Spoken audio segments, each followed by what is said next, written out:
తెలంగాణలో ఏపీ తరహా రాజకీయాలు మొదలయ్యాయా? కులాలను ఓటు బ్యాంకుగా మార్చుకునేందుకు పోటీ పడుతున్నాయా? ఏపీలో ఎన్నికల ముందు పార్టీలు కాపులను ఓటు బ్యాంకుగా చూశాయా? ఇప్పుడు తెలంగాణలోనూ బీసీలను పార్టీలు వాడుకోబోతున్నాయా? బహుజన రాజ్యం పేరుతో ఓటు బ్యాంకు రాజకీయాలు చేస్తున్నాయా? నిన్నటి రేవంత్ నుంచి నేటి మల్లన్న వరకు స్వార్థ రాజకీయాలు చేస్తున్నారా? అసలు బీసీలను పార్టీలు ఎందుకు టార్గెట్ చేస్తున్నాయా?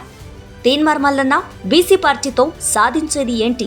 ప్రాతినిధ్యం వహిస్తూ ఈ ప్రజలను రాజ్యాధికారం వైపు తీసుకుపోవడానికి తెలంగాణ రాష్ట్రంలో ఆవిర్భవిస్తున్న పార్టీ తెలంగాణ రాజ్యాధికార పార్టీ అని చెప్పి తెలియజేస్తా ఉన్నా. ఏపీ శాసనసభ ఎన్నికల సమయంలో రాష్ట్రంలో కాపు సామాజిక వర్గాన్ని ఆకర్షించడానికి జరిగిన పోటీలు అందరూ చూశారు. అదేవిధంగా ఇప్పుడు తెలంగాణలో బీసీలను ఆకర్షించడానికి పార్టీల మధ్య పోటీ మొదలైంది. రేవంత్ రెడ్డి ప్రభుత్వం బీసీ రిజర్వేషన్స్ అంశంతో వారిని ఆకర్షించాలని ప్రయత్నిస్తుంటే తాను చేసిన పోరాటాల వల్లనే రేవంత్ రెడ్డి దిగొచ్చి బీసీ రిజర్వేషన్స్ ఇస్తున్నారని తెలంగాణ జాగృతి అధ్యక్షురాలు కల్వకుంట్ల కవిత చెప్పుకున్నారు. కానీ బీసీల పట్ల తమకు మాత్రమే నిబద్ధత ఉందని కేటీఆర్, హరీష్ రావులు చెప్పుకుంటున్నారు.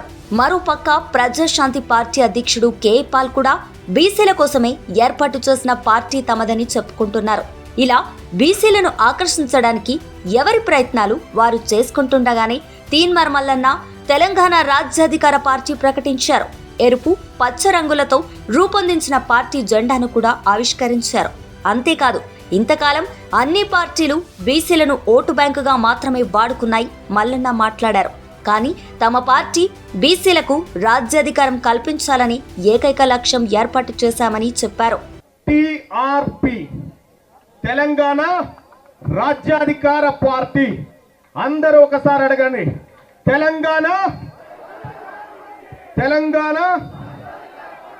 ఇవాళ తెలంగాణ రాష్ట్ర సమితిగా ఉంటే తెలంగాణను గాలి కొదిలేసి బీఆర్ఎస్ అని నేషనల్ మారిపోయినాయి. ఇవాళ కాంగ్రెస్ పార్టీ నేషనల్, ఇవాళ బీజేపీ పార్టీ నేషనల్.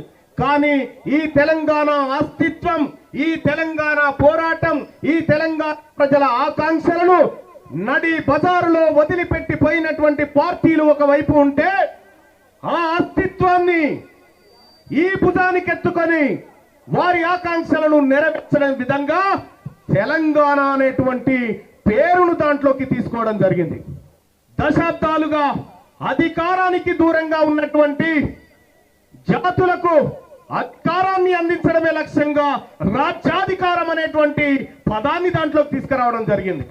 ఇది వరకు ఆర్ఎస్ ప్రవీణ్ కుమార్ ఐపీఎస్ ఉద్యోగానికి రాజీనామా చేసి బీఎస్పీ జెండాతో రాష్ట్రంలో దళితులకు రాజ్యాధికారం ఇప్పిస్తానంటూ తిరిగారు. కానీ దళితులు ఆయన్ని నమ్మలేదు. ఎన్నికల్లో డిపాజిట్ కూడా దక్కలేదు. దాంతో ఆయన వెళ్లి తాను ఏ వెలముధర కేసీఆర్ ని విమర్శించారో ఆయన పంచనే చేరిపోయారు. ఇప్పుడు తీన్మార్ మల్లన్నకు అటువంటి పరిస్థితి ఎదురవచ్చు. ఎందుకంటే ఓటర్లను, ఎన్నికల ఫలితాలను డబ్బే శాసిస్తుంది గనక. ఈ విషయంలో తీన్మార్ మల్లన్న కాంగ్రెస్, బీజేపీ, బీఆర్ఎస్ పార్టీలో పోటీ పడలేరు. చివరిగా ఇక్కడ ఓ సందేహం కలుగుతుంది. ఈ రాజకీయ పార్టీల తాపత్రయం బీసీలను ఉద్ధరించడానికా, లేక వారిని వాడుకొని రాజ్యాధికారం సంపాదించుకోవడానికా? రాష్ట్రంలో బీసీలు దాదాపుగా 55% పైగా ఉన్నారనేది అందరికీ తెలిసిన సత్యం. అందుకే బీసీలను ఓటు ఆయుధంగా వాడితే తమదే అధికారం అనే భ్రమలో పార్టీలు ఉన్నాయి. చూడాలి మరి రానున్న రోజుల్లో ఏ పార్టీకి మద్దతు ఉంటుందో.